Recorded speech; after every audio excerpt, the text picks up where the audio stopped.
Et réalisons-nous les chances que nous possédons entre nos mains à travers le doigt. Nous sommes assis sur un immense gisement de chance pour vivre heureux. Gisement que nous n'exploitons pas. Nous ressemblons à cette personne malheureuse qui possède 100 millions de dollars et qui pourtant meurt de faim. L'objectif de cet épisode est de nous encourager à recultiver l'habitude de faire des doigts. Aujourd'hui, je partage 2 de mes doigts préférés, des doigts issus du Coran. J'essaie d'attirer notre attention sur cet atout que nous possédons avec le doigt, partout, tout le temps. L'atout d'avoir cette possibilité unique de parler à Allah, à Al-Mourni, celui qui a tout et qui enrichit, celui qui satisfait les besoins des créatures et qui leur fait parvenir leur subsistance. L'atout d'avoir la possibilité unique de parler à Allah, qui est aussi Al-Alim, celui qui sait tout, celui de qui rien ne peut se cacher, car il connaît tout et est conscient de tout. Le doigt nous donne l'occasion de parler à Allah, de parler à Al-Aziz, le Tout-Puissant, le Glorieux, par sa suprématie et par sa grandeur, celui qui peut tout, partout et pour tous. À plusieurs fois dans le Coran, Allah ne cesse de nous rappeler sa proximité avec nous et il nous invite à l'invoquer. Il nous invite à lui parler de nos rêves, de nos espoirs, de nos craintes, et il nous assure qu'il entend tout ce que nous lui confions.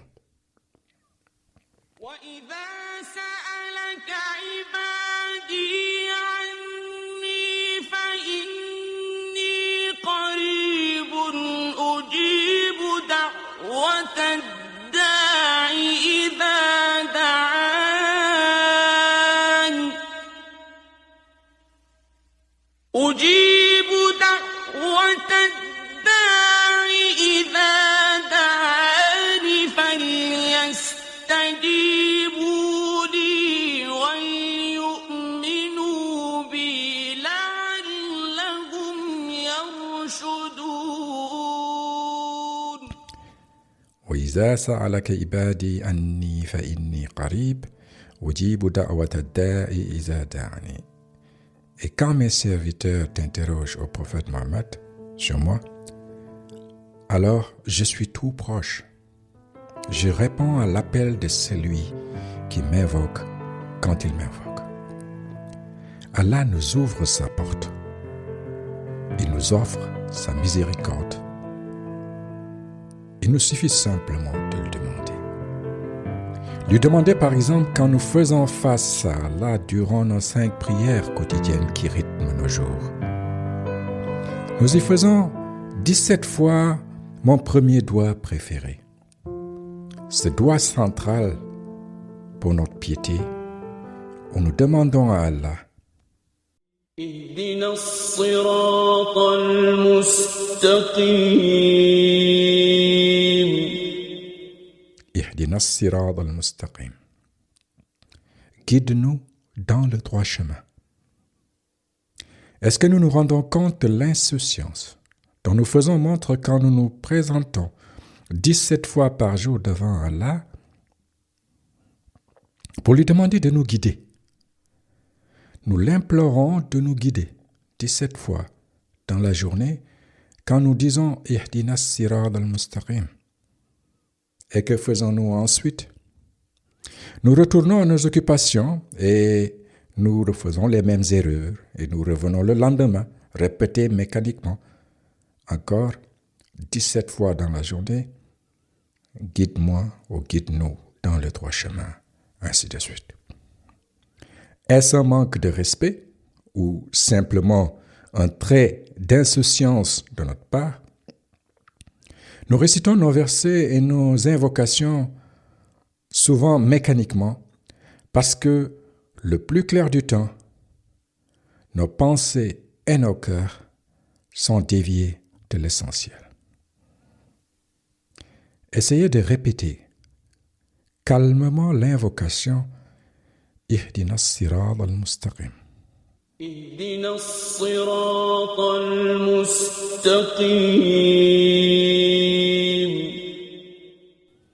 Guide-nous dans le droit chemin. Dites-le intérieurement, vous pouvez le faire dans votre langue maternelle. Demandez sincèrement à Allah, avec humilité, de vous guider durant les prochaines minutes après avoir écouté ce podcast, durant cette journée, durant celle de demain, jusqu'à votre dernier souffle. Vous voyez, c'est peut-être dans cette façon attentive et consciente que nous devrions nous sentir quand nous récitons cette invocation durant nos prières. اهدنا الصراط المستقيم. Yahdina as-sirat al-mustaqim. Nous n'arrivons pas toujours à le faire parce que notre vie quotidienne, celle qui nous entoure, nous terrorise. Elle envahit et occupe nos pensées et fait dévier nos cœurs. Et c'est pourquoi il est crucial de se tourner vers Allah pour lui demander de nous aider à nous maintenir sur le droit chemin, de l'implorer à nous accompagner sur le chemin, d'aider notre cœur et notre attention à rester concentrés sur ce qui est utile pour nous sur le droit chemin, ce chemin qui nous mène vers lui.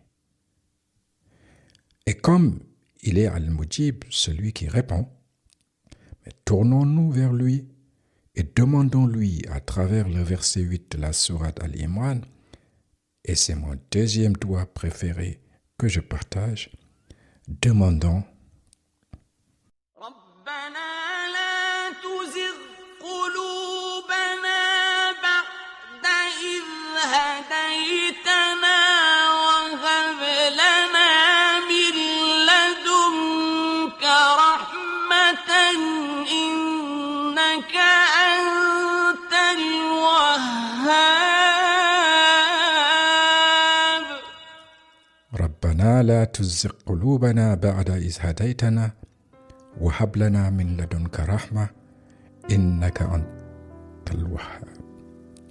Seigneur, ne laisse pas dévier nos cœurs après que tu nous aies guidés. Et accorde-nous ta miséricorde.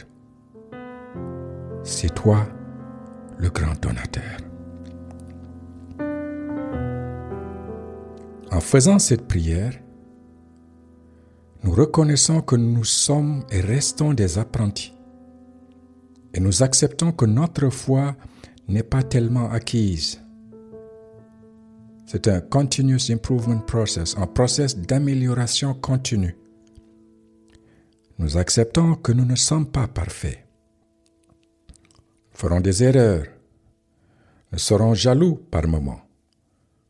Nous serons parfois en colère. Nous dirons des contre-vérités sous une forme ou une autre. Nous tituberons. Mais nous essayerons de rester fermes dans notre quête pour nous améliorer. Le verset de ce doigt met également l'accent sur la miséricorde d'Allah comme un don essentiel pour notre stabilité spirituelle. Nous disons dans ce doigt, Innaka antal wahhab. Tu es al-Wahhab, très généreux, grand donateur, celui qui donne immensément sans rien recevoir en retour. Nous soulignons qu'il est celui qui accorde toutes les bénédictions, y compris celles de la foi et celles de la guidance. Nous demandons à Allah, mais aussi, nous devons être actifs nous-mêmes pour prouver à Allah par nos actions que nous voulons sincèrement purifier nos cœurs. Et la meilleure façon de purifier nos cœurs, c'est d'investir une partie de notre temps pour nous rapprocher du Coran. Le Coran qui est la source pour purifier et stabiliser notre cœur sur notre chemin vers Allah.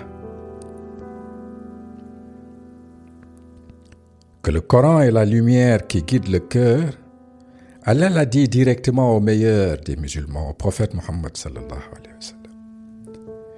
Dans les 2 derniers versets de la sourate Ash-Shura, la sourate 42, sublime versets 52 et 53, où Allah dit au prophète, et je vous demande d'écouter cette magnifique récitation. وكذلك أوحينا إليك روحا من أمرنا ما كنت تدري ما الكتاب ولا الإيمان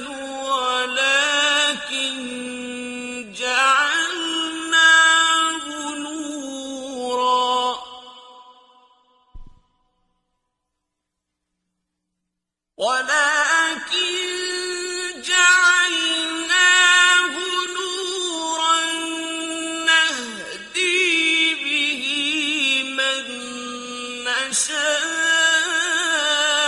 من عبادنا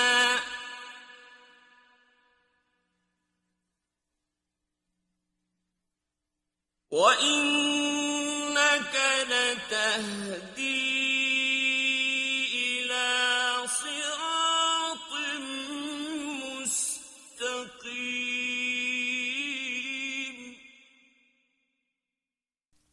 À travers le prophète, Allah s'adresse à nous, à moi, à toi qui écoutes. Il s'adresse en toi en disant, nous t'avons révélé un esprit, le Coran. Nous en avons fait une lumière par laquelle nous guidons qui nous voulons. Nous guidons vers un chemin droit. Le chemin d'Allah, sirat Allah, et ilallahi tasirul umur, c'est à Allah que s'acheminent les choses. Le verset se termine par ilallahi tasirul umur, que c'est vers Allah que s'acheminent les choses. La destination finale vers laquelle nous mène le droit chemin, c'est vers Allah. C'est le terminus. Et quand nous retournons vers Allah, il nous dit que ce qui compte, يوم لا ينفع مال ولا بنون ce ne sont pas les biens que nous chassons et cherchons à accumuler, ni les choses que nous aimons sur terre comme nos enfants que nous chérissons. Non. Ce qui compte pour Allah au jour du retour vers lui, c'est de venir vers lui avec un cœur saint. إلا من أتى الله بقلب سليم يوم لا ينفع مالا ولا بنون. Le jour où ni les biens, ni les enfants ne seront d'aucune utilité, إلا من أتى الله بقلب سليم. Sauf celui qui viendra à Allah avec un cœur saint. C'est ce qui compte.